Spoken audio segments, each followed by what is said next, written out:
नमस्कार दोस्तों, आज के इस वीडियो में बात करेंगे करंट ट्रांसफार्मर ब्लास्ट क्यों हो जाते हैं। दोस्तों, आपके इंडस्ट्री में अगर आप वर्क कर रहे होंगे तो आपके इंडस्ट्री में करंट ट्रांसफार्मर ज़रूर लगा हुआ होगा और आपने सुना होगा कि करंट ट्रांसफार्मर जो ब्लास्ट हो गया।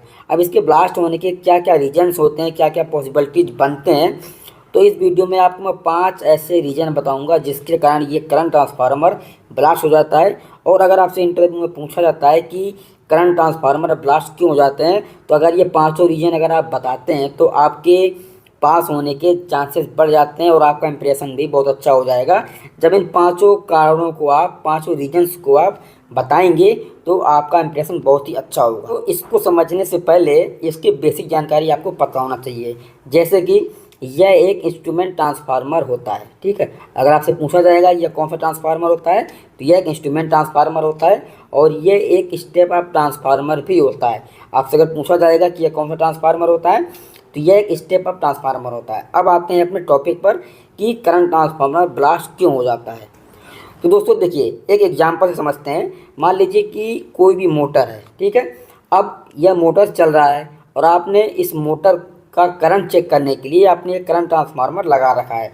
अब जब ये मोटर चलेगा तो ये यानी कि ये मोटर एनर्जाइज है। अब जब मोटर एनर्जाइज होगा तो ये जब करंट बता रहा होगा तो यह इसका प्राइमरी वाइंडिंग ये भी एनर्जाइज होगा। अब जब एनर्जाइज होगा तो अब मान लीजिए कि यह इसका सेकेंडरी साइड में आपने एम्पियर मीटर लगा रखा है। ठीक है, आपने एम्पियर मीटर लगा रखा है और ये एम्पियर मीटर बता रहा होता है कि यह मोटर का करंट कितना चल रहा है। अब देखिए होगा क्या कि अगर प्राइमरी वाइंडिंग एनर्जाइज होगा और सेकेंडरी वाइंडिंग में करंट और एमएमएफ दोनों प्रोड्यूस होता है। ठीक है, जब ये करंट बता रहा होगा मोटर का तो प्राइमरी साइड में एमएमएफ प्रोड्यूस होता है। अब जब प्राइमरी वाइंडिंग में एमएमएफ प्रोड्यूस होगा तो इसके सेकेंडरी वाइंडिंग में करंट और एमएमएफ दोनों प्रोड्यूस होगा। अब चूंकि होगा क्या कि आपने इसके सेकेंडरी वाइंडिंग पर एम्पियर मीटर लगा रखा है, यानी कि यह शॉर्ट सर्किट है। पहला केस तो यह है कि इसका सेकेंडरी वाइंडिंग जो ये है ये शॉर्ट सर्किट है। अब शॉर्ट सर्किट में क्या होगा कि करंट ट्रांसफार्मर ब्लास्ट नहीं होगा। तो ब्लास्ट क्यों नहीं होगा, देखिए जब इसका प्राइमरी वाइंडिंग में एनर्जाइज रहेगा, यानी कि इसमें करंट जब फ्लो हो रहा होगा, करंट जब ये बता रहा होगा तो इसका प्राइमरी वाइंडिंग एनर्जाइज है। अब जब प्राइमरी वाइंडिंग एनर्जाइज होगा तो इसके सेकेंडरी वाइंडिंग में करंट भी फ्लो होगा और एमएमएफ भी प्रोड्यूस होगा। अब जब ये शॉर्ट सर्किट होगा तो ये जो एमएमएफ है ये प्राइमरी वाइंडिंग और सेकेंडरी वाइंडिंग का आपस में जो है ये दोनों को काटेंगे। ठीक है, क्यों काटेंगे, क्योंकि हमने ये लेंज के नियम में पढ़ा था कि जिसके द्वारा ये उत्पन्न होगा उसी का विरोध करेगा। आइए देख लेते हैं लेंज का नियम क्या कहता है। दोस्तों देखिए, लेंज का नियम क्या कह रहा है, यह एक लेंज का नियम है। ठीक है, लेंज का नियम क्या कह रहा है, विद्युतीय चुंबकीय प्रेरण में किसी परिपथ में प्रेरित धारा की दिशा इस प्रकार होती है कि वह उस कारण का विरोध कर सके जिसके कारण यह स्वयं उत्पन्न हुई है। तो यही मैं आपको इस वीडियो में बता रहा हूँ कि जब प्राइमरी वाइंडिंग में यानी कि प्राइमरी साइड में जब एमएमएफ प्रोड्यूस होगा तो इसके सेकेंडरी साइड में आपने शॉर्ट सर्किट कर रखा है, यानी कि ये ओपन नहीं है। तो जब इसमें सेकेंडरी साइड में करंट प्रोड्यूस होगा और इसमें एमएमएफ भी प्रोड्यूस होगा। अब चूंकि आपने इसको शॉर्ट कर रखा है तो जो इसका एमएमएफ है और इसका एमएमएफ है ये एक दूसरे को काटेंगे। तो इस कंडीशन में क्या होगा कि करंट ट्रांसफार्मर में ब्लास्ट नहीं होगा। अब सपोज मान लीजिए कि कंडीशन ये आ गई कि प्राइमरी वाइंडिंग तो एनर्जाइज है लेकिन इसका जो सेकेंडरी वाइंडिंग है यह ओपन है। ठीक है, क्या है, ओपन है, इसमें कोई भी एम्पियर मीटर नहीं लगा हुआ है और ना ही यह कभी कहीं पर भी शॉर्ट सर्किट है। अब होगा क्या कि प्राइमरी वाइंडिंग में तो एमएमएफ प्रोड्यूस हो रहा है तो सेकेंडरी वाइंडिंग में ना तो कोई करंट प्रोड्यूस होगा और ना ही कोई एमएमएफ प्रोड्यूस होगा। अब इसके बाद होगा क्या कि जब प्राइमरी वाइंडिंग में एमएमएफ प्रोड्यूस होगा और सेकेंडरी वाइंडिंग में करंट भी जीरो हो जाएगा और एमएमएफ भी जीरो हो जाएगा। तो होगा क्या कि जो इसका सेकेंडरी साइड का जो कोर है, यानी कि जो करंट ट्रांसफार्मर का जो कोर है, इसमें हाई अमाउंट में फ्लक्स प्रोड्यूस होगा।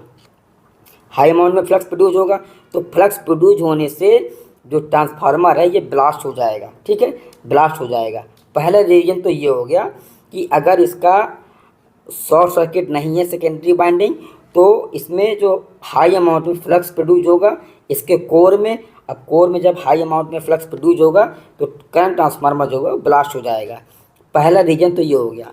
अब दूसरा रीजन क्या होता है? दूसरा रीजन दोस्तों ये होता है कि आप मान लीजिए किसी मोटर का करंट को चेक कर रहे हैं। अब यह मोटर जो है ये 100 एम्पियर का करंट ले रहा है। अब ये जो सीटी है ये 100 एम्पियर का करंट बता रहा है।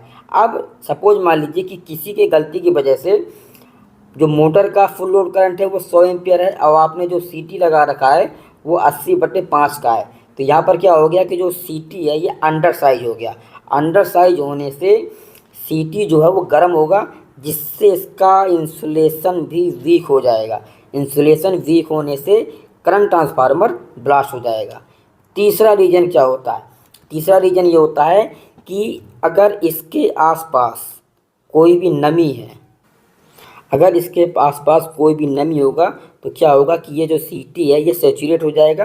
सैचुरेट होने से इसके ब्लास्ट होने के चांसेस बढ़ जाते हैं।